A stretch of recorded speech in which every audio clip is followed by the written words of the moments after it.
ఒక జన్మంతా చెయ్యవలసిన సాధన ఒక్క శివరాత్రి నాడు చేస్తే చాలు.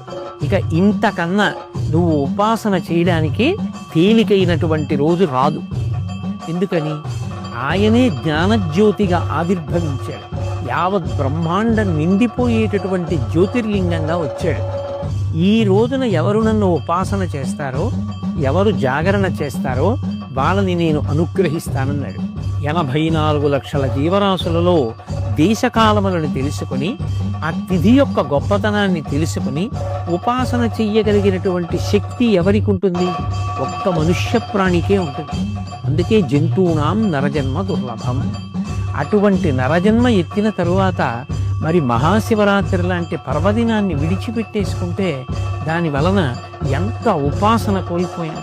అలాగే మహాశివరాత్రి ఒక సంవత్సరాన్నంతటినీ కూడా ఒక రోజుగా ప్రమాణం.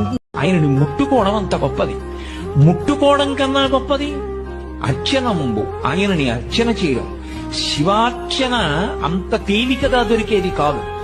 జన్మ జన్మాంతర అదృష్టం ఉంటే శివార్చన దొరుకుతుంది.